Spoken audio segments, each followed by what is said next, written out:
Holy cow, man! Showing up is a big deal, and I agree with you that when you get people in person sitting down, everyone is concerned about the exact same things, and if you can help them there, they'll hear more than hear you out. I mean, you ended up winning re-election for a second term, and then a third term. You've been the mayor of Detroit for a solid dozen years. And now you're deciding to run for governor. You must be a very, very popular Democrat, or you were before you turned in your badge and said, you know what, I'm running for governor as an independent. So first, what prompted you to run for governor? And second, why as an independent?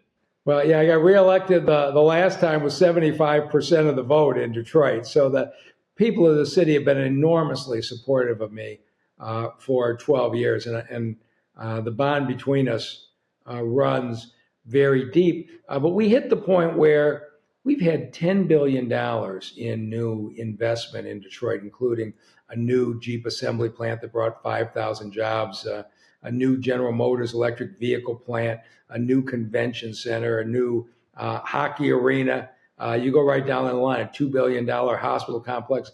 I got city council and the mayor working together that we became as stable a political place in America to invest. And the strangest thing that happens, when you become predictable and you aren't attacking the business community, people will come. And the unemployment rate in this city dropped from 20% down to 8%. The homicide rate got cut in half.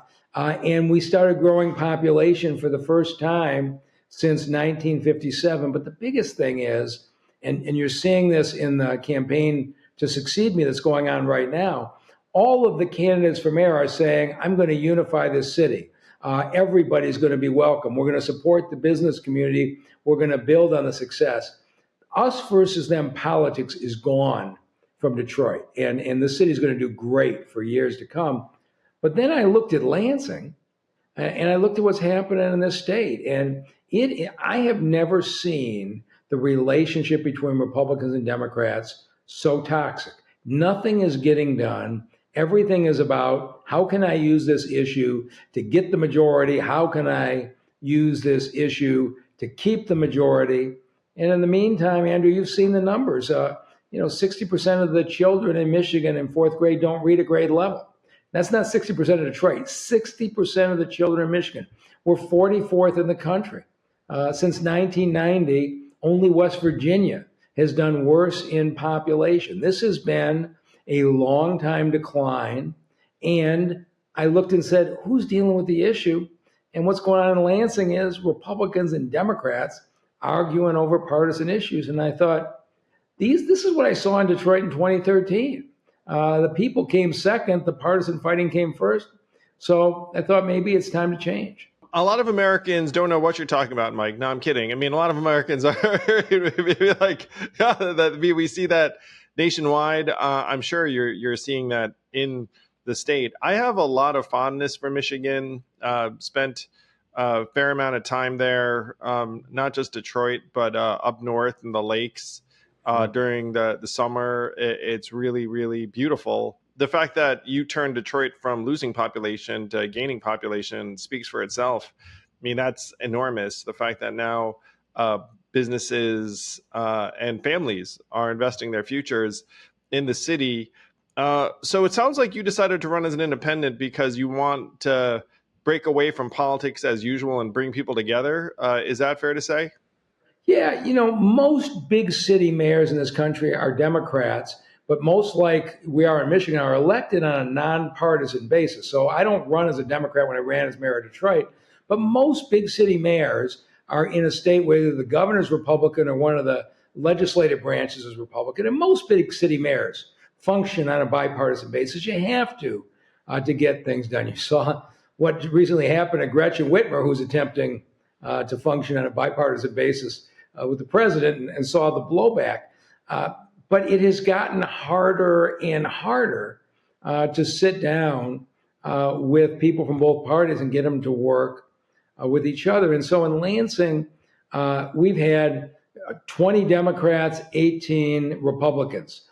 You need every single Democrat to pass a bill, which means the 3 or 4 on the extreme control your agenda.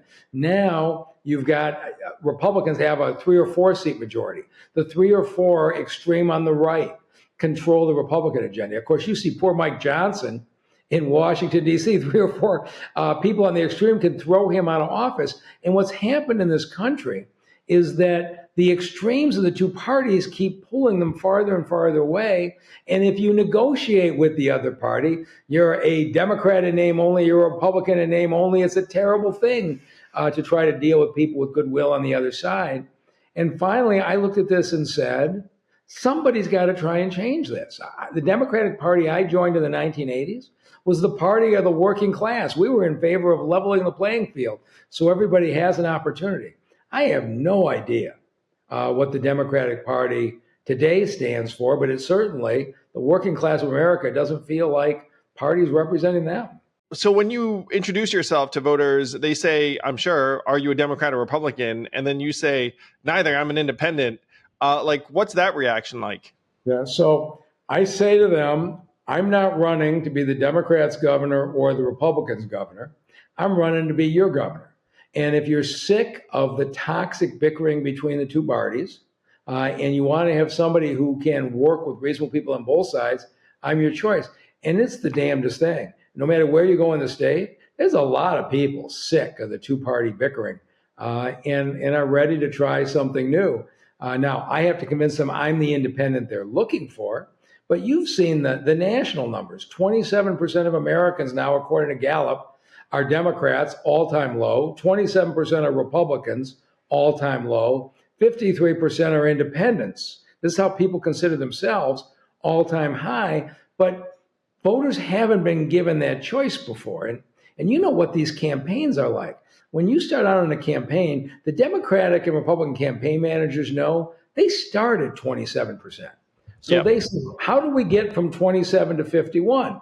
Do we talk about our affordable housing plan, or do we tell you that the other party is evil? The fastest way to get from 27 to 51 is tell them how evil the opposition is, and this is the most important election in history, and that tends to work, but it erodes the base of support for the two parties. And so I'm coming along saying they're going to have to say something more than I hate the Republicans. They're going to have to either tell you what they're for, they're going to have to say, I hate the Republicans and I hate the independents, which may be what the Democrats are doing now.